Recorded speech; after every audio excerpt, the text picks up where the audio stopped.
কে বলে হিন্দুস্তান আমাদেরকে কোনো কিছু প্রতিদান দেয় না? হ্যাঁ দেয় তো।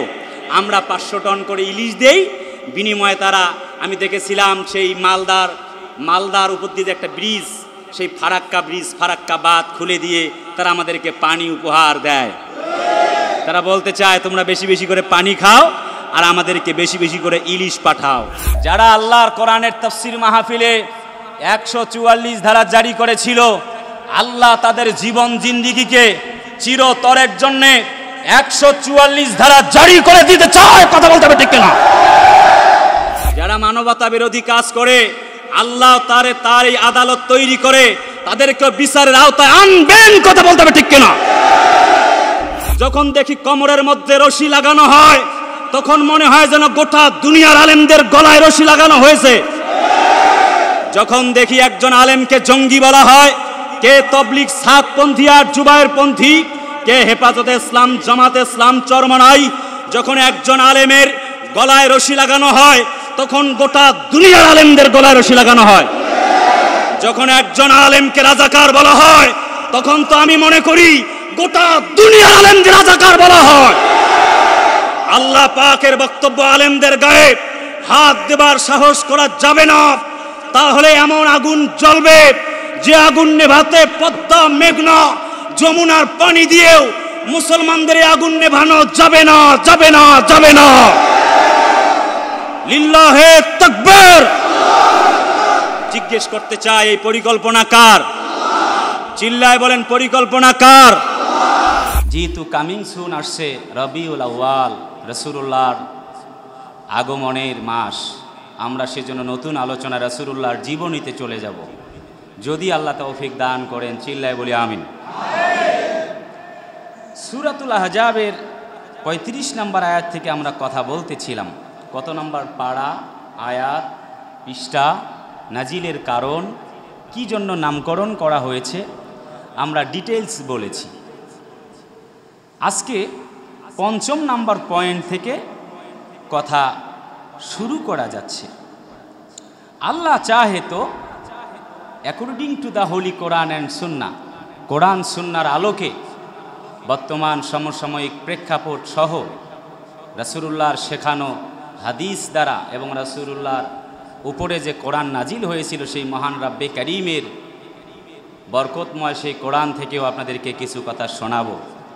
আপনারা শুনবেন তো? আল্লাহ তৌফিক দান করুক। চিল্লায় বলি আমিন।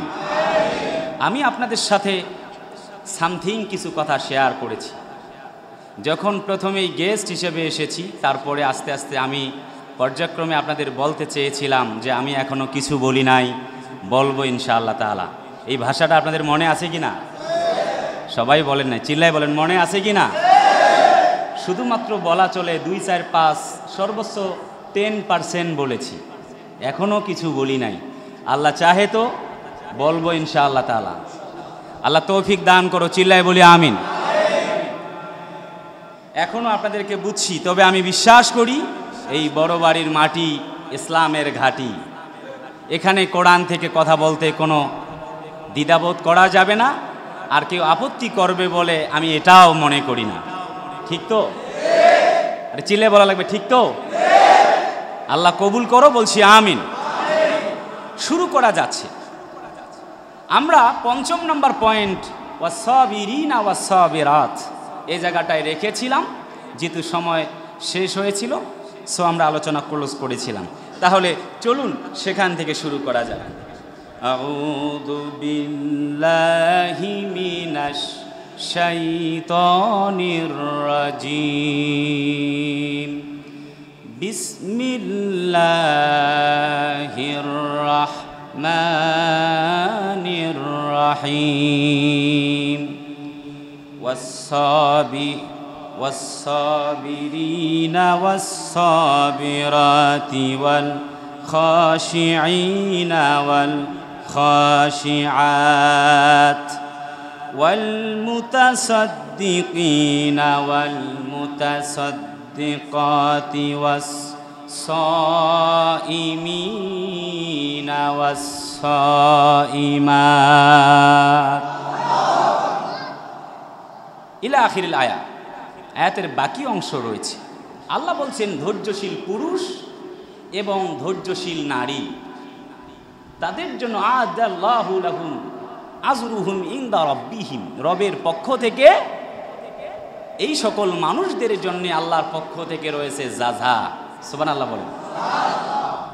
তাহলে আমরা 10টা পয়েন্টে আজকে ইনশাআল্লাহ সামারাইজে বলবো, তবে 5 নম্বর পয়েন্ট থেকে শুরু করছি। যারা আপনারা এর আগে আলোচনা শুনছেন তারা সহজে বুঝবেন, যারা নতুন এসেছেন আমরা তাদের জন্য পয়েন্টগুলি সামারাইজ আকারে বলবো ইনশাআল্লাহ তাআলা। আল্লাহ তৌফিক দান করো, চিল্লায় বলি আমিন। ওয়াসাবিরিনা, এই সাবারা ইয়াসবিরু সাবরান ফাহুয়া সাবিরুন, এগুলি আরবি শব্দ, মাসদার, এগুলি আপনাদের বুঝতে একটু মুশকিল হয়ে যাবে। যারা আরবি মাদ্রাসায় পড়েছে তারা বুঝবে ভালো, সো আমি ডিপলি যেতে পারছি না, শুধু এতটুকু বুঝলে হচ্ছে সাবারা, এই সবর শব্দের অর্থ হচ্ছে ধৈর্য ধারণ করা। কি করা বলেন নাই, চিল্লায় বলেন কি করা। এই ধৈর্য ধারণ করতে গিয়ে হাদিস অনুযায়ী পেয়েছি। হাদিস ডক্টর মোহাম্মদ তাহান বলেন, মাউজিফান নবী সাল্লাল্লাহু মিন কাউলিন আও ফিলিন আও তাকরিরিন আও সিফাতিন, রাসূল সাল্লামের কথা, কাজ এবং মৌন সম্মতিকে হাদিস বলা হয়। সেই হাদিস অনুযায়ী যা পেয়েছি, ইসলামের জন্যে, কোরআনের জন্যে নবী, সাহাবী আজমাইন, তাবে তাবিন, ওলামা, মাশায়েখ, আজও সমস্যা, নবীগণ, সাহাবা আজমাইন, তাবে তাবিনগণ সহ আজকের পৃথিবীতে অনেকেও ধৈর্যের পরীক্ষা দিতে গিয়ে ইসলামের জন্যে জীবনটাকে পর্যন্ত কোরবান করেছেন। আরে কথা বলে না, ঠিক কিনা বলেন।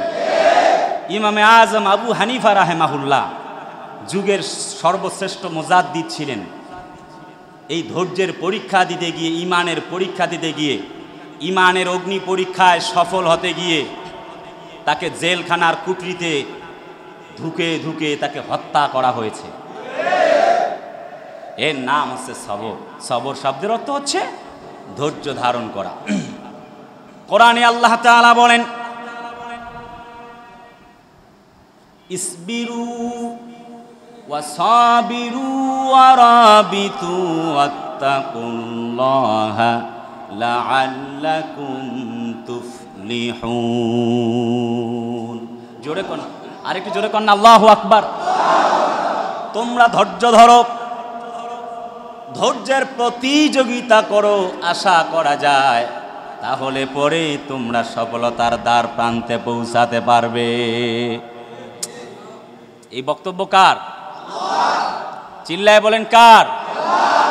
এভাবে করে সৈয়দ কুতুব শহীদ রাহেমাহুল্লাহ, ইমাম শাফি রাহেমাহুল্লাহ, এরপরে ইমাম মালিক রাহেমাহুল্লাহ সহ অসংখ্য আল্লাহর কোরআনের প্রেমিকদেরকে বন্দি করা হয়েছে, জেল খাটানো হয়েছে, নির্যাতনের স্টিম রুলার সহ্য, তাদেরকে কষ্ট দেওয়া হয়েছে। তবুও আল্লাহর এই গোলামেরা আল্লাহ ছাড়া কারোর কাছে মাথা নত করে নাই। ইমাম মালিক রাহেমাহুল্লাহকে ধরে পুরা শহর রশি বেঁধে টেনে নিয়ে বেড়ানো হচ্ছিল। যেমনটা আজকের পৃথিবীতে অনেক আলেমদেরকে গরু রশি লাগায়া টেনে হেসড়ে নিয়ে যাওয়া হয়। সকলে কথা বলেন, চিল্লায় বলেন ঠিক কিনা। আবারও বলি, I am not political leader, আমি রাজনৈতিক কোনো নেতা হিসেবে এই মঞ্চে কথা বলবো না। যা সত্য ঘটেছে তা বাদও রাখা যায় না। সেদিন কিয়ামতের দিন আলেমরা আল্লাহর কাছে বলবে, আল্লাহ রব্বুল আলামিন, হাদিসে নবীজি বলেছিলেন, বুখারীর বর্ণনা, ইন্নাল উলামা ওয়ারাসাতুল আম্বিয়া, যারা আলেম ওলামা তারা হলো নবীর ওয়ারিস। সেদিন এই সকল আলেমেরা বলবে, রব্বুল আলামিন, কোরআনের জন্য, দ্বীনের জন্য খেদমত করেছি, কষ্ট সহ্য করেছি, জেল কেটেছি, আমাদেরকে গরু রশি লাগায়া টেনে নিয়ে যাওয়া হচ্ছিল। আজ প্রশ্ন করতে চাই, এরকম জ্ঞানবৃদ্ধ, বয়োবৃদ্ধ, প্রবীণ আলেমদেরকে গরু রশি লাগায়া টানার সাহস তাদেরকে কে দিয়েছিল? জাতির লোকেরা জানতে চায়। সেদিন উত্তর দেবার কোনো কথা থাকবে না। কোরআনে আল্লাহ পাক বলেন, ইন্নামা ইয়াখশাল্লাহা মিন ইবাদিহিল উলামা। এই পৃথিবীতে আলেম যারা, আল্লাহকে সবচাইতে বেশি ভয় করে তারা। অথচ আজকের পৃথিবীতে আমরা লক্ষ্য করেছি, পৃথিবীর কোনো রাষ্ট্র সহ আমার বাংলাদেশে যদি কেউ ভালো ডাক্তার হয়, মাস্টার হয়, প্রফেসর হয়, ইঞ্জিনিয়ার হয়, আমার রাষ্ট্র তাদেরকে ট্যুরিস্ট ভিসা দিয়ে বিদেশে পাঠায়, কথা বলে না। আর আমরা এটাও লক্ষ্য করেছি যে যত বড় আলেম হয় তার জন্যে তত বড় বড় জেলখানা বানায়। আল্লাহ পাক বলেন, ইন্না আকরামাকুম ইনদাল্লাহি আতকাকুম। ও জাতির লোকেরা, একটুকু টেনশন করো না, একটুকু চিন্তিত হয়েও না, একটুকু বিচলিত হয়েও না। মনে রাখো, আলেম যারা এই দুনিয়ায় সব চাইতে সম্মানিত তারা। আলেম যারা এই পৃথিবীতে সব চাইতে সম্মানিত তারা, ঠিক কিনা বলেন? এই ধৈর্যের পরীক্ষা দিতে গিয়ে তারা এত কষ্ট সহ্য করেছেন। ইমাম মালিককে দুটি হাত বেঁধে যখন চতুর্দিক থেকে কাফের বেঈমানেরা পিটাচ্ছে, বলা হলো, বলো তুমি কালেমার দাওয়াত বন্ধ করবা কিনা? হযরত ইমাম মালিক বলেন, ও কাফেরেরা শোনো, আল্লাহর কোরআনের জন্য ধৈর্য ধারণ করতে গিয়ে, আল্লাহ দ্বীনের জন্য, কোরআনের জন্য যদি আমাকে জীবন উৎসর্গ করা লাগে, একবার দুবার নয়, 1000 বার আল্লাহ রাহে জীবন দিতে পারি। একটি মুহূর্তের জন্যে আল্লাহ ছাড়া কারোর কাছে মাথা নত করতে পারি না। এর নাম সবর। এর নাম কি? ইমামে আজম আবু হানিফারে পিটাচ্ছে, মাকে সামনে এনে মনে করছে তার মা তাকে মায়া করবে। বাপরে, চল আর দল পার্টি করা লাগবে না, কিসের তোর এত ইসলামী দল? মাইরে দেয়, জেলে দেয়, ফাঁসিতে ঝুলায়। বাপরে, তোর আর এত ইসলামী দল করতে হবে না, আয় বাবা। এরকম ছিল না প্যান্ডামিক সিচুয়েশন? আরে কথা বলে না, গোটা পৃথিবীতে এরকম সিচুয়েশন ছিল না? বাবারে হা বলা যায় না, এমন পরিস্থিতির প্রয়োজন নাই। বাবা আয়, খোকা আয়, ঘরে ফিরে আয় বাবা। ইমামে আজমের আবু হানিফার মা তা বললেন না, বরং বললেন, শোনো বেটা, আমি তোর মা সামনে দাঁড়িয়ে আছি, ইসলামের জন্য যদি জীবন দেওয়া লাগে জীবন দে রে বেটা। কিয়ামতের দিন আমি বলবো আমি শহীদ ইমামে আজম আবু হানিফার মা। এর নাম সবর। এর নাম কি? সকলে কর নাই, চিল্লায় বলেন, এর নাম কি? এর নাম সবর বা ধৈর্য। আর একটু সামনের দিকে যাই। আপনারা কোরবানির আলোচনায় শুনেছেন, আপনাদের বিজ্ঞ, প্রাজ্ঞ, অভিজ্ঞ মহামান্য খতিব সাহেব ইতোমধ্যে আপনাদেরকে নিশ্চয়ই বক্তব্য দিয়ে শুনিয়েছেন। দীর্ঘদিন যাবৎ অনেক খতিবগণ শুনিয়েছেন কোরবানির বর্ণনা, শুনিয়েছেন না? আপনার এই বক্তব্য আপনাদের জানা। ছেলে দাঁড়িয়ে আছে, বাবা বলছে, Ibrahim said, oh my dear son Ismail, বেটা ইসমাইল রে, I have dreamed that, I have seen a dream that I am slaughtering you. বাবা, আমি স্বপ্নে দেখলাম তোকে আমি জবাই করতেছি। So look and what you think. বাবা বলতো, তোর অভিপ্রায়টা কি? তুই কি জবাই হবি? বর্তমান যুগে তো বাপরা ছেলেদের ভয়ে থাকে, জানি না আমার খাবার বন্ধ করে দেয় কিনা, কোনো কথা ভুল হলো। কথা বলে না কেন, ঠিক না? আহা, দিস ইজ দুনিয়া। আহা, যাদের কারণে আমরা এসেছি, যাদের কারণে জান্নাতে যাব, তাদের সাথেই আচরণ। আহা, আল্লাহ হেদায়েত দান করুক, চিল্লাই বলি আমিন। সন্তান উত্তর দিলেন, আব্বা ইফ আল মা তুমার, আল্লাহ বলছে যে হ্যাঁ তাহলে তাই করুন। সন্তান বললেন, ক্বালা ইয়া আবাতি ফাআল মা তুমার সাতাজিদুনি ইনশা আল্লাহু মিনাস Saverin. Do that which you are commanded, inshallah you shall find me of a sabirin. আব্বা, আল্লাহ আপনাকে যা বলেছে আপনি তাই করুন, আশা করা যায় আপনি আমাকে ধৈর্যশীলদের অন্তর্ভুক্ত পাবেন। ধৈর্যশীলের ব্যাখ্যা কি বুঝছেন? কোরবানি হবে, ছুরির নিচে যাচ্ছে, তখন বলছে আশা করা যায় আপনি আমাকে ধৈর্যশীলদের অন্তর্ভুক্ত পাবেন। বুঝা যায়? ফালাম্মা আসলামা ওয়া তাল্লাহু লিল জাবিন।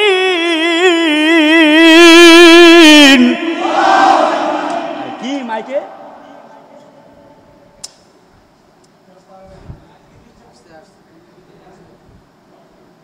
বাপ এবং ছেলে যখন রাজি হয়ে গেলাম, ছুরি চালাবে, আল্লাহ রাব্বুল আলামিন বললেন ওয়া নাদাইনাহু আইয়া ইব্রাহিম। কন্না আল্লাহু আকবার। আল্লাহর পক্ষ থেকে কল এলো, হে ইব্রাহিম কদ সাদ্দাকতা রুইয়া ইন্না কাযালিকা নাজজিল মুহসিনিন। হে ইব্রাহিম শোনো, তুমি তোমার পরীক্ষায় পাশ করেছো। ছুরি চালাচ্ছি, এই ঘটনা আমরা কোরবানি আসলে বলবো, সো রিজার্ভে থাকুক। এতটুকু বলছি, ছুরির সামনে জীবন দেওয়ার জন্য প্রস্তুত, আল্লাহ ছাড়া কারোর কাছে মাথা নত করেনি। এর নাম সবর। এর নাম কি? সবাই একটু মুখ খুললে বলেন, এর নাম কি? সবর। বাস, এরপরে আসি সবর আরো কাহাকে বলে। আর একটু সামনের দিকে যাচ্ছি। হযরতি আইয়ুব আলাইহিস সালাতু ওয়াস সালাম, নাম শোনেন নাই?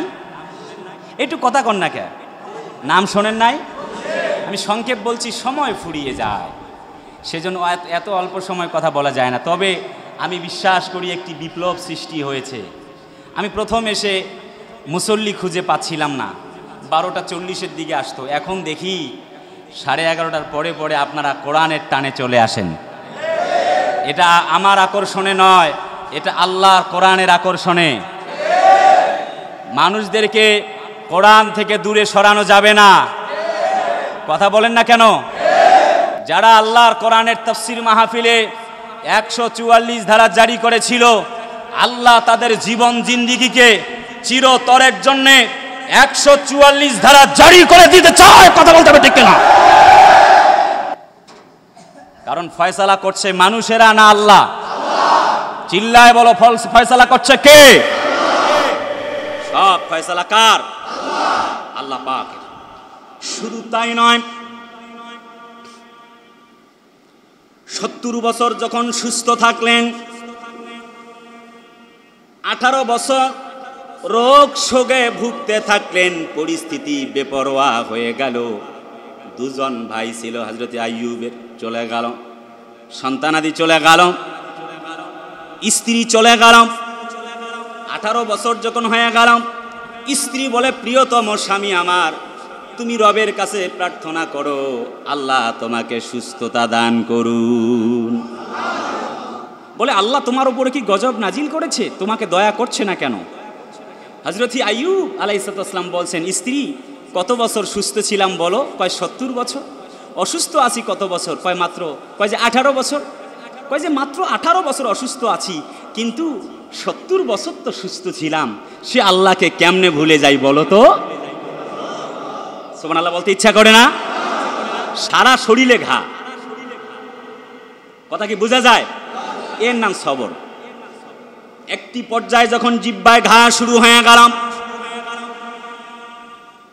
তাফসীরে ফি জিলালিল কোরআনে এসেছে, আল্লাহর বান্দা হযরত আইয়ুব বললেন, কোরআন সেটি কোট করেছে, ওয়া আইয়ুবা ইয নাদা রাব্বাহু আন্নী মাসসানিয়াদ দুররু ওয়া আনতা আরহামুর রাহিমিন। ও রব্বুল আলামিন, আমি আইয়ুব তোমাকেই তো মাত্র ডাকি, উদউনি আস্তাজিব লাকুম ফালিয়াস্তাজিবু লি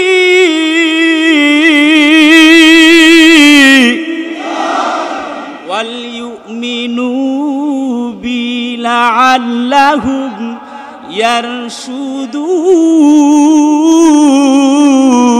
ইয়ারশুদুন। রব তোমাকে ডাকছি, ফাযকুরুনি আযকুরুকুম ওয়াশকুরুলি ওয়ালা তাকফুরুন। জোরে, আরেকটু জোরে বলেন আল্লাহু আকবার। হে রব তোমাকেই তো ডাকছি, এই জিহ্বায় তুমি যদি আমার ঘা দাও, বলো ওয়ালিল্লাহি মুলকুস সামাওয়াতি ওয়াল আরদ। রব বলো, বলো আসমান আর জমিনের মালিক বলো, তোমাকে আমি আইয়ুব কেমনে ডাকবো? আল্লাহ জিব্বায়ও ঘা দিতেছো, তোমাকে কেমনে ডাকবো বলো তো দেখি। আল্লাহর বান্দা যেন বলছে আল্লাযীনা ইয়াযকুরুনাল্লাহা কিয়ামান ওয়া কুউদান ওয়া আলা জুনুবিহিম ওয়া ইয়াতাফাক্কারুনা ফি খালকিস সামাওয়াতি ওয়াল আরদ রব্বানা মা খালাকতা হাযা বাতিলা সুবহানাকা ফাকিনা আযাবান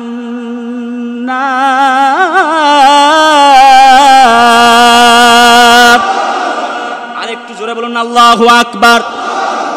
আল্লাহ বলে যারা সদা সর্বদাই দাঁড়ানো শোয়া বসা সব সময় আমি রবকে স্মরণ করে, আল্লাহ বলেন আমি আল্লাহ আর আমার জমিন আসমান নিয়ে তারা চিন্তা গবেষণা করে, আল্লাহ বলেন এই ব্যক্তিগুলি উলিল আলবাব, এই ব্যক্তিগুলি দুনিয়ায় সবচাইতে বড় বুদ্ধিমান। আল্লাহ পাক হযরত আইয়ুব আলাইহিস সালাতু ওয়াস সালামকে মুক্তি দিলেন। সে কাহিনী অনেক লম্বা, আমরা প্রত্যেক নবীর জীবনী নিয়ে একদিন করে কথা বলবো। আমি শুধুমাত্র একটু সবরকে টাচ করছি, সময় হবে না জানি। এবার আসি, তাহলে আমি বলতে চাইলাম আপনাদের সঙ্গে শেয়ার করছি, হযরত আইয়ুব নবী 18 বছর শরীর পচে যাচ্ছে, ধৈর্য ধরেছেন কার উপরে? ডেকেছেন কাকে? এর নাম ধৈর্য। একটু বোঝা গেছে? আরো সামনে যাব। প্রিয় ভাইয়ারা আমার, সংক্ষেপ বলি, সময় নাই। হযরত ইউনুস নবী মাছের পেটে, কাহিনী তো জানেন, লম্বা করছি না। আল্লাহ পাক সুন্দর করে বলছেন ওয়া ইন্না ইউনুসা লামিনাল মুরসালিন। হযরত ইউনুস আল্লাহর নবী, ঠিক না? মাছের পেটে গেছে, স্মরণ করছে কাকে?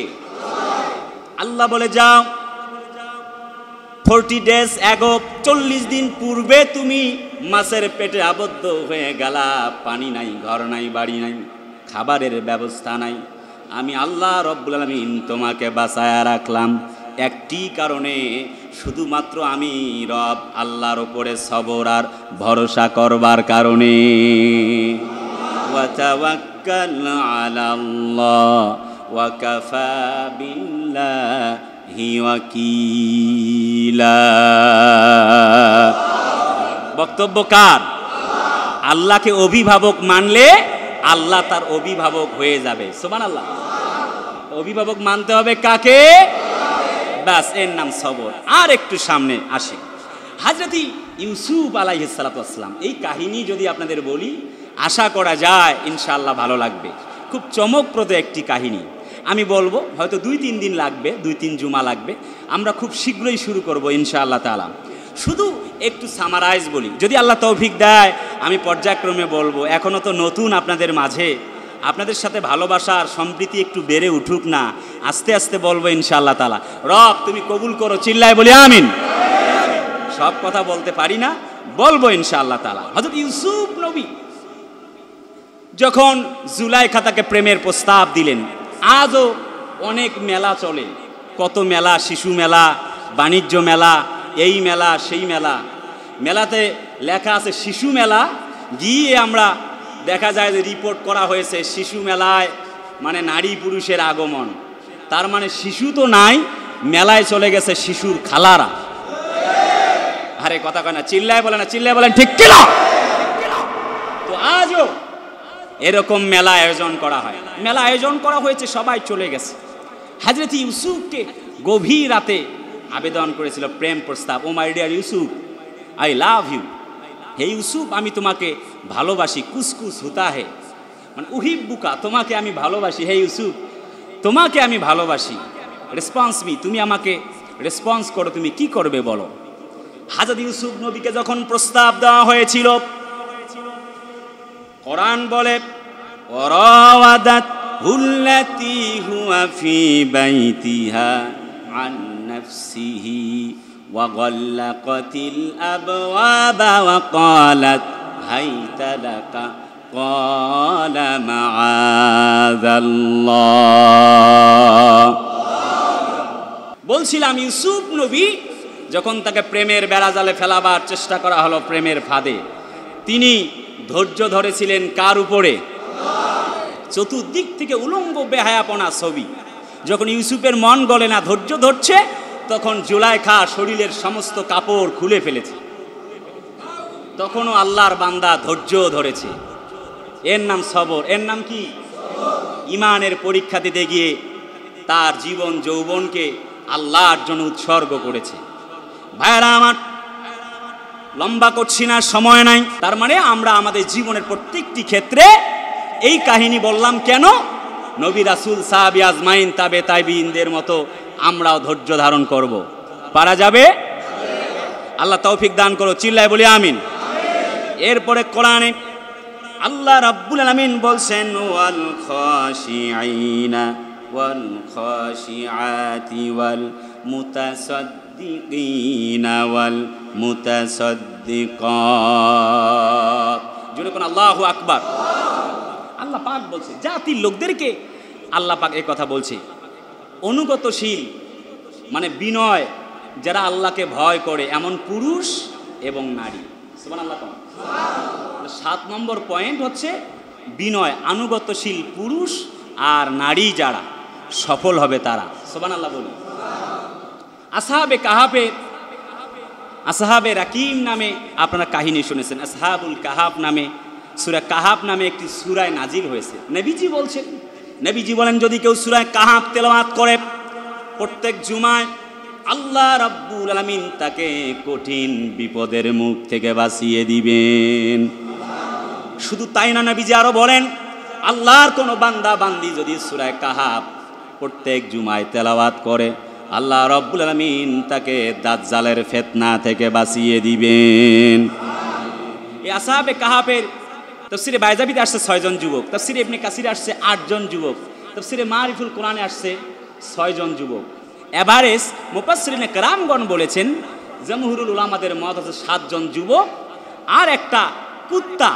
তারা বাদশাহ দাকিয়া ইউনুস নামে একজন বাদশাহ ছিল, তার নির্যাতন সহ্য করতে না পেরে বাদশার নাম দাকিয়া ইউনুস ঋগ দেবীর পূজা করার জন্য বাধ্য করত।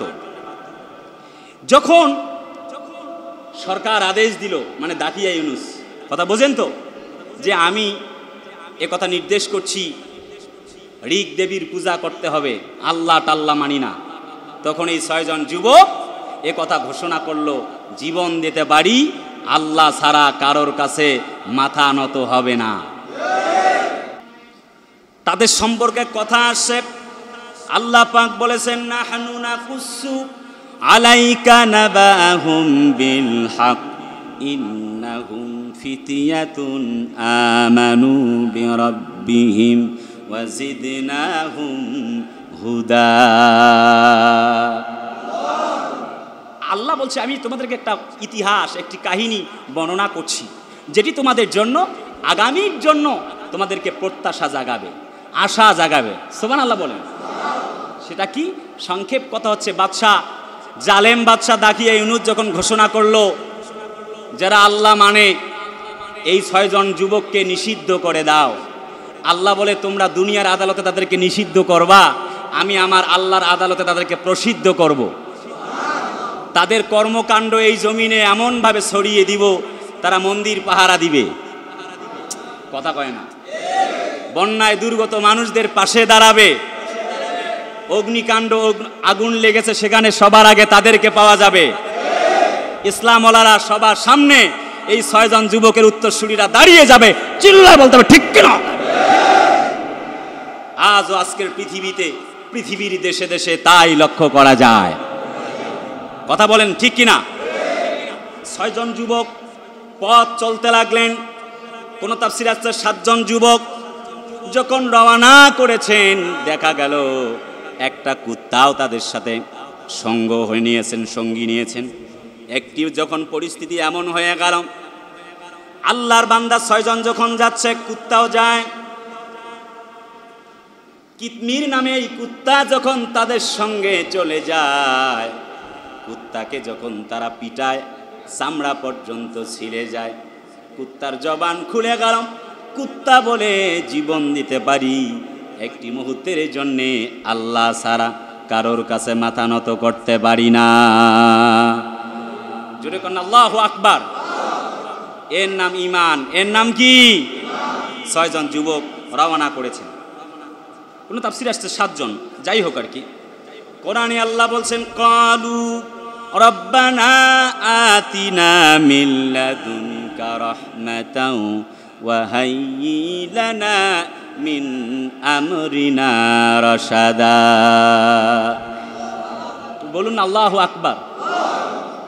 তারা ক্বালু, তারা সকলে মিলে বলছে, রব্বানা, হে আমাদের প্রভু, আতিনা, আমাদেরকে দান করো, মিন লাদুনকা রহমা, তোমার পক্ষ থেকে রহমত, সুবহানাল্লাহ কোন, ওয়া হাইয়্যি লানা মিন আমরিনা রাশাদা, এবং হে রব, তোমার পক্ষ থেকে মদদ দিয়ে তোমার এই আদেশ পালনে আমাদেরকে সহযোগিতা করো, কন্যা সুবহানাল্লাহ। লম্বা তো কথা, এই কাহিনী বলতেই লাগবে 3 ঘন্টা। 3 ঘন্টার ওয়াজ কি 3 মিনিটে বোঝা যাবে? আল্লাহর ভয়ে যে অন্তরটা কাঁদে, সেই অন্তরওয়ালা পুরুষ আর নারী যে সফল, এটা বোঝাতে গিয়ে শুধুমাত্র কাহিনীটা উত্থাপন করেছি। সামনে আল্লাহ চাহে তো বলবো ইনশাআল্লাহ তাআলা। তারা চললেন, আল্লাহ পাক গুহায় এই 7 জন যুবক আর যুবকদেরকে ব্যবস্থা করলেন। তারা 7 জন গুহার ভেতরে প্রবেশ করলো। একটা পাথর এসে মুখটা ক্লোজ করে দিল। কুত্তাটা গুহার দরজায় দাঁড়িয়ে এমনভাবে আসে, মনে হয় কেউ আসলেই খেয়ে ফেলবে। এমনভাবে 309 বছর কেটে গেছে। একটু সুবহানাল্লাহ জোরে কইতে ইচ্ছা করে না? সে কাহিনী অনেক অনেক অনেক লম্বা। তাদেরকে গুহার বাহির থেকে সূর্যের প্রকোপ, সূর্যের তাপ তারা পায় নাই, ঘুম ভাঙে নাই, কোনো শব্দ তাদের কানে যায় নাই। ওয়া তারা শামসা ইযা তালাত তাযাওয়ারুহুম, সেই সকল যুবকদেরকে আল্লাহ তাআলা মোহর মেরে দিয়েছিলেন কানে, যাদেরকে পৃথিবীর কোনো আওয়াজ আচ্ছন্ন করতে পারে নাই। এই আসহাবে কাহাফের মতো ছোট্ট গুহায় ওই যে আরমান আজমি আরো অনেকে নাকি আয়না ঘরে ছিল, কথা বলে না। ভাইয়েরা আমার, কলিজার টুকরা আপনজনেরা, আমি যে কথা বলতে চাই সেটি হচ্ছে, মানুষেরা অনেকে মনে করে যে কাঁচ দিয়ে বেষ্টিত এমন ঘর, তাকেই বোধহয় আয়না ঘর বলে। আরে কথা কয় না কে? আরে এমনটা না। এটি যে কত বড় মানবতা বিরোধী একটি এই ছোট্ট খুনের ঘর, তা কখনো ব্যাখ্যা করে শেষ করা যাবে না।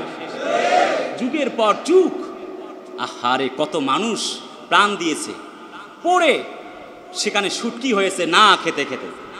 তারা আজান পর্যন্ত শোনে না, মনে হয় যেন সে আসহাবে কাহাফের এগুলি উত্তরসূরি।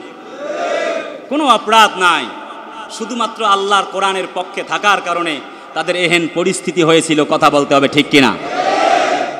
যারা আয়না ঘরের সাথে জড়িত, আমি মনে করি তারা নিশ্চয়ই মানবতা বিরোধী কাজ করেছে। মানুষকে হত্যা করার ক্ষমতা কারো নাই, কারণ কোরআন বলছে অমাইয়াকতুল মুমিনাম মুতাআম্মিদান ফাজাযাউহু জাহান্নাম। যারা অন্যায়ভাবে মানুষকে হত্যা করে তার স্থান হচ্ছে আল্লাহর জাহান্নামে। যারা মানবতা বিরোধী কাজ করে, আল্লাহ তার এই আদালত তৈরি করে তাদেরকে বিচারের আওতায় আনবেন। কথা বলতে হবে, ঠিক কিনা? সেজন্য আমরা লক্ষ্য করেছি, পৃথিবীতে যারাই অপরাধের সাথে জড়িত থাকবে, তারা পৃথিবীতে আল্লাহ পাকের কাছ থেকে ছাড় পেতে পারে। আল্লাহ ছাড় দেবে, কিন্তু ছেড়ে দেবে না। পালাতে চাইলেও আল্লাহ টেনে ধরবে, পালাতে পারবে না। কারণ ধরাটা তো আমরা ধরি নাই, ধরছে কে? আরে চিল্লায় বলেন, ধরছে কে? আল্লাহ বলেছেন ইন্না বাদশা রাব্বিকা লাশাদীদ, নিশ্চয়ই আমার পাকড়াও বড় মারাত্মক। কোরআন বলছে ওয়া মাকারু ওয়া মাকারাল্লাহ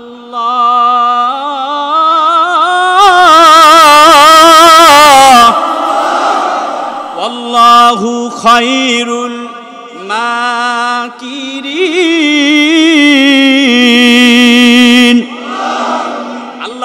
ষড়যন্ত্র করে, আর আমি আল্লাহ পাক কৌশল করি। আমি আল্লাহ পাক যখন ধরি, আমি আল্লাহ ধরি না, ধরলে কিন্তু ছাড়ি না। ধরাটা কার? আল্লাহ ধরা থেকে বাঁচা যাবে? অতএব পৃথিবীর আগামীর বার্তায় সূরা থেকে 7 নম্বর পয়েন্ট থেকে পৃথিবীতে যারাই ক্ষমতায় আসছেন, গেছেন বা সামনের দিকে ক্ষমতায় আসবেন, কখনো জুলুম করা যাবে না। কথা বলে না, ক্লিয়ার করে বলছে, this is my straightforward speak. যদি জুলুম করেন, কোরআন বলছে ইন্নামাস সাবিলু আলাল্লাযিনা ইয়াজলিমুনান নাসা বিগাইরিল হক। যদি অন্যায়ভাবে কেউ কাউকে জুলুম করে, অবশ্যই আল্লাহ পাক এই দুনিয়াতে তার বিচার করবে, আখেরাতে তো করবেনই। ওর বাপের সাধ্য নাই বাঁচায়, ওর বাপকে বন্ধু ধ্বংস করে দিবে। আল্লাহ কয় তোর জুলুমের করার জন্য গোটা জাতির, তোর সঙ্গীদেরকে আমি আল্লাহ পাকের পাকড়াও, অবশ্যই পাকড়াও হতেই হবে। অতএব মনে রাখতে হবে, অবশ্যই এই জুলুম মহা অন্যায়, মাথায় রাখা দরকার। ভাইরা আমার, তার মানে আনুগত্যশীল পুরুষ আর নারী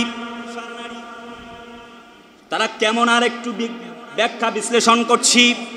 হযরত নবীজি একবার ওযু করবেন, একজন সাহাবী এলেন, বলেন ইয়া রাসূলুল্লাহ ক্যান ইউ হেল্প মি, আমি কি আপনাকে সহযোগিতা করতে পারি? নবীজি চুপ থাকলেন। সাহাবী পানি আনলেন, সংক্ষেপে বলি রাসূলুল্লাহর হাতে পানি তুলে দিলেন নবীজি। এবার যখন ওযু করলেন, নামাজ আদায় করলেন, নবীজি বললেন সাহাবী তোমার এই আনুগত্য দেখে কুল আতিউল্লাহ ওয়া আতিউর রাসূল, তোমরা আল্লাহ এবং রাসূলের আনুগত্য করো। আমি নবীজির যে আনুগত্য করেছো, আমি নবীজির কলিজা খুশি হয়ে গেছে। বলো তুমি কি চাও, বলো তুমি কি চাও। একবার দুবার তিনবার সাহাবী বলে কিছুই প্রয়োজন নাই। তৃতীয়বার নবীজি বললেন কি চাও এই মুহূর্তে বলো। নবীজির সাহাবী বলেন আপনি যদি খুশি হয়ে থাকেন, তার মানে তো আল্লাহও খুশি হয়েছেন। আমি আপনার সঙ্গে আল্লাহর জান্নাতে থাকতে চাই। হযরত নবীজি বললেন তুমি আল্লাহ এবং রাসূলের আনুগত্য যেই পরিমাণ করেছো, আমি কথা দিচ্ছি আল্লাহ রাব্বুল আমিন যেন তোমাকে আমার সঙ্গে জান্নাতের মালিক বানায়া দেন। আর একটু চিল্লায় কন্যা সুবহানাল্লাহ। ভাইরা আমার, শুধু তাই নয়, আল্লাহর নবীর সাহাবী আব্দুল্লাহ বিন জাহাশ আমির হামজার দিকে লক্ষ্য করলেন। নাক নাই, কান দুটি নাই, হাতগুলি কাটা, ছিন্ন ভিন্ন করা। নবীজি যখন এই আয়াত শোনালেন, আব্দুল্লাহ বিন জাহাশ বলেন আমিও আমির হামজার মতো নাক দিব, কান দিব, হাত দিব, জীবন দিব, আল্লাহ রাব্বুল আলামিন এবং তার নবীর আনুগত্যশীল হয়ে মরব। আল্লাহ নবীজি, বিশ্ব নবীজি 3 বার বললেন আমিন। চিল্লায় বলেন আমিন। তার মানে এই কথা আমি আপনাদের শোনাতে চাই, তারা আল্লাহকে, নবীকে এত বেশি পরিমাণ আনুগত্য করেছেন, জীবন চলে যায় একটি মুহূর্তের জন্যে, আল্লাহ ছাড়া কারোর কাছে মাথা নত করে নাই। এর নাম হচ্ছে তাকওয়া, অর্থাৎ আল্লাহর ভয়, বিনয় হওয়া। কথা কি বোঝা যায়? চিল্লায় কোন বোঝা যায়? আর একটু আল্লাহর প্রতি ভয়টা, বিনয়টা কেমন, আর একটু হালকা করে বলছি। ঈদের কামিং সুন, ঈদ ডে, হযরত ওমর ফারুক রাদিয়াল্লাহু তাআলা আনহু ঘরের মধ্যে বসা। সংক্ষিপ্ত একদম শর্টকাট করে তাহলে বলি, হযরত ওমর একটা উট নিয়ে চলে গেছে বাজারে। ওমর বুঝতে পেরেছি বিষয়টা, what is this, how is it possible, আমার সন্তান উট বেচতে নিয়ে গেল। হযরত ওমর বাজারে চলে গেছে, গামছা বেঁধে উটের বাজার দেখছে, এসে বলছে কাম হাদা ইয়া ইবনুন, হে বেটা এটা কত? হযরত ওমরের ছেলে বলছে 40 দিরহাম। আল্লাহরে বান্দা ওমর বলছে ও আচ্ছা আচ্ছা। কিছুক্ষণ ঘুরে এসে গামছাটা খুলে বলছে বেটা এইটা কত? এবার আর ওমরের ছেলে কথা কয় না, ভয়ে কাঁপতেছে। বুঝছেন তো, নিজের ছেলের পর্যন্ত বিচার করতে যেই লোক পার্সিয়ালিটি করে নাই। আর আজকের পৃথিবীতে বিচার তো হয় মামু আছে যার, বিচার পক্ষে তার। আরে কথা কোন রে ভাই, চিল্লে বলে না ঠিক কেন? পৃথিবীটা চলছে এমন। আমার ভাইয়ারা, হযরত ওমর বলেন, শোনো বেটা, উট বেচতে আনছ, খাবার খেয়েছে কোথা থেকে? আব্দুল্লাহ ইবনে ওমর বলেন, আপনি যে জায়গাটায় বসে রাজত্ব পরিচালনা করেন সেই এলাকা থেকে। হযরত ওমর বলেন, আল্লাহি বিল্লাহি তাল্লাহে, বেটা যাও যাও, যা বিক্রি করবা সমুদয় টাকা বাইতুল মাল কোষাগারে জমা দিয়ে দাও। কারণ এই উটের মালিক আমরা না, এই উটের মালিক হচ্ছে মদিনার জনগণ। ওমা রামাইতা ইয রামাইতা ওয়ালাকিন্নাল্লাহা রামা। জোরে কোন আল্লাহু আকবার। আল্লাহ রে আল্লাহ, বলবো কয়টা? আচ্ছা, যাই হোক, আমরা এরপরে চলে যাচ্ছি। তাহলে 5 নম্বর পয়েন্ট গেছে, 6 গেল, আল্লাহর ভয়ে অবনত পুরুষ আর নারী। 7 নম্বর পয়েন্ট, সাদাকাকারী, ওয়াসাদিকিনা ওয়াসাদিকাত, অর্থাৎ আল্লাহ রাস্তায় দান সদকাকারী নারী আর পুরুষ। কোরআন কি বলছে? কোরআন বলছে, আল্লাযীনা ইউনফিকুনা আমওয়ালাহুম বিল্লাইলি ওয়ান নাহার وسرا وعلانية فلهم أجرهم عند ربهم ولا خوف عليهم ولا هم يحزنون। জোরে আরেকটু জোরে করুন আল্লাহু আকবার। যারা আল্লাহ রাস্তায় দান করে ওই সকল নারী আর পুরুষদেরকে আল্লাহ পাক ক্ষমার ঘোষণা করেছেন। সুবহানাল্লাহ কোন? জি, এবার এখানটায় আমরা লম্বা করব না, শুধু এতটুকু বলবো, রাসূলুল্লাহ বলেন, as-সাদকাতু তারাদ্দুল বালা, যে দান সদকা করে আল্লাহ রাব্বুল আলামিন তার যাবতীয় বালা মুসিবত দূর করে দেয়। আমরা এই সদকা নিয়ে, দান নিয়ে বিস্তারিত সামনে কথা বলবো। 8 নাম্বার পয়েন্ট, ওয়াসাইমিনা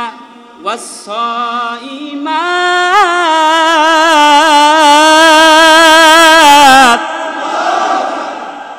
রোজা পালনকারী পুরুষ আর নারী, এদের জন্য আল্লাহর ক্ষমা। কার ক্ষমা? সকলে কোন কার ক্ষমা? হযরত নবীজি বলেন, মান সামা রমাদান ঈমানান ওয়া ইহতিসাবান গুফিরা লাহু মা তাকাদ্দামা মিন জামবিহি, রাওয়াহুল বুখারী। নবীজি বলেন, যে ব্যক্তি, আল্লাহ নবীজি বলেছেন, বুখারীর বর্ণনা, যেই ব্যক্তি রোজা পালন করবে আল্লাহ রব্বুল আলামিন তার জীবনের পূর্বের সকল গুনাহ খাতাগুলিকে মাফ করে দিবেন। তার মানে রোজা পালনের দরকার আছে না নাই? তার আরো কথা আছে, মান সামা ইয়াওমান ফি সাবিলিল্লাহ বাদাল্লাহু আযহাহু আনিন নার 70 খরিফা, রাওয়াহু তিরমিজি। বলবো কয়টা হাদিস, সময় তো নাই ভাইরা আমার। তার মানে রোজাটা এমন একটি বিষয়, গলা শুকিয়ে গেছে কিন্তু খাবারও কিন্তু ঘরে আছে। যার ভয়ে খায় না তার নাম হলো তাকওয়া। কথা বলেন না কেন? গলা শুকিয়ে গেছে, যেগুলি পানি আছে সব দিয়ে একদম খায়া লাইবে, ফ্রিজেও খাবার দাবার আছে সব। স্ত্রী চলে গেছে কোনো এক কাজে, স্বামী একা ঘরে, দরজা লাগা খাইতে পারে না, অথবা স্বামী কাজে চলে গেছে চাকরিতে, স্ত্রী খাইতে পারে না, খায় না। কার ভয়ে খায় না? এই যে খায় না, এর নাম তাকওয়া। এর নাম কি? সবাই কর না, এর নাম কি? এটাই রোজা। আহা, এটি আমাদের কি শিখালো? চিকিৎসা বিজ্ঞানী ডক্টর ওশিনোরি ওশিমি, জাপানি বিজ্ঞানী, কি বলছে সেদিকে আর আজকে আমরা যাব না ভাইয়ারা। অথচ আমরা লক্ষ্য করেছি রমজান মাস শেষ দশকে আসলে মানুষ মার্কেট করার জন্য ব্যস্ত হয়ে যায়। গোনা মাফের মাসে, এটা ছিল গোনা মাফের মাস, বানায় নিয়েছে মার্কেট করার মাস। এটা কি মার্কেট করার মাস? এটা কি মার্কেট করার মাস? ভাইয়ারা আমার, 9 নম্বর পয়েন্ট, লজ্জা স্থানের হেফাজতকারী পুরুষ আর নারী। হযরত নবীজি বর্ণনা করেছেন, যে ব্যক্তি তার লজ্জা স্থান আর মুখের হেফাজতের দায়িত্ব নিবে, নবীজি বলেছেন আমি তার জান্নাতের গ্যারান্টি হয়ে গেলাম। ওয়াল্লাযীনা হুম লিফুরুজিহিম হাফিজুন,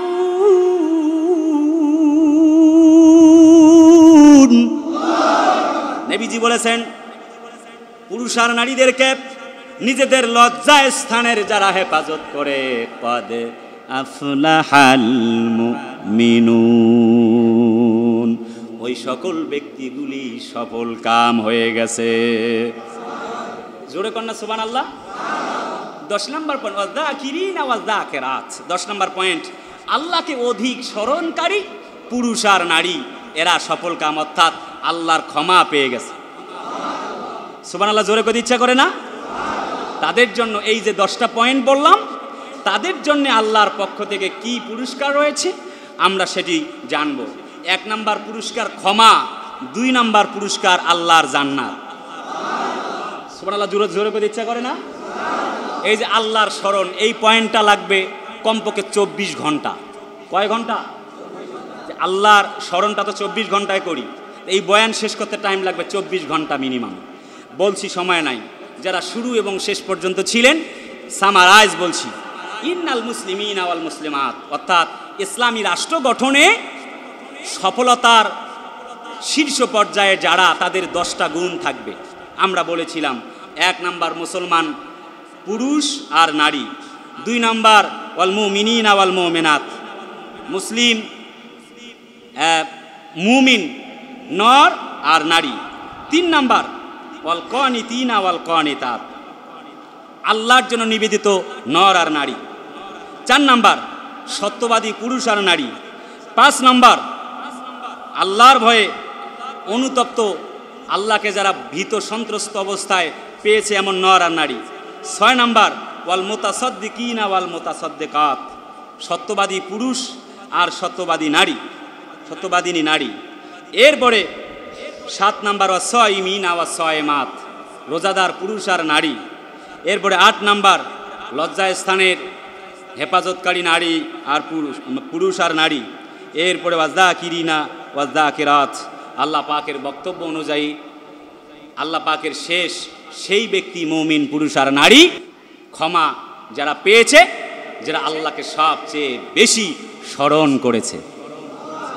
সুবহানাল্লাহ কোন? এদের মাধ্যমে আল্লাহ আগামীর রাষ্ট্র গঠন করবেন এবং আল্লাহ পাকের পক্ষ থেকে এরা সফল কাম ব্যক্তিতে পরিণত হয়ে গেছে। সুবহানাল্লাহ কোন? এদের মাধ্যমে আল্লাহ পাক মুসলমানদের রাষ্ট্রকে হাতে দিবেন। এদের মাধ্যমে আগামীর পৃথিবী হবে ইসলামের পৃথিবী, আগামীর পৃথিবী হবে কোরআনের পৃথিবী, আগামীর সূর্য হবে ইসলামের সূর্য।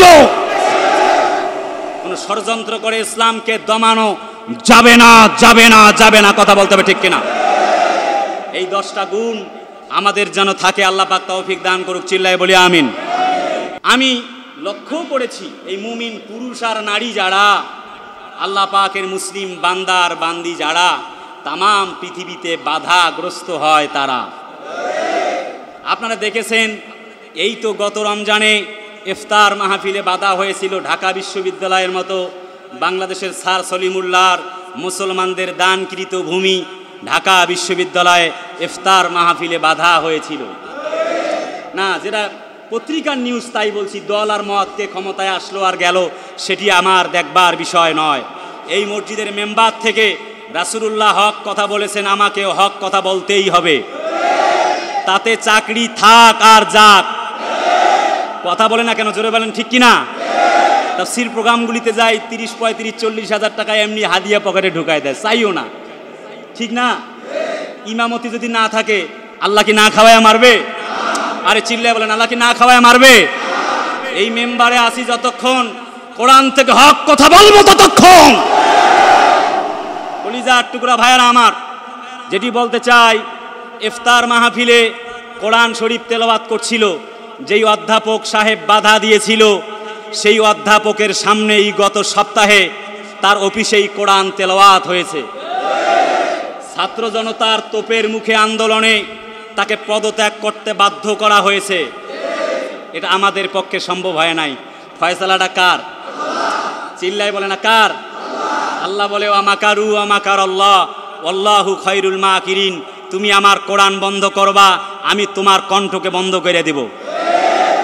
তাহলে পরিকল্পনা বাস্তবায়ন হবে কার? চিল্লায় বলেন কার? ইতিহাস আছে নমরুদ, ফিরআউন, হামান, কামানদের, তারপরও তার উত্তরসূরিরা শিক্ষা নিতে চায় না।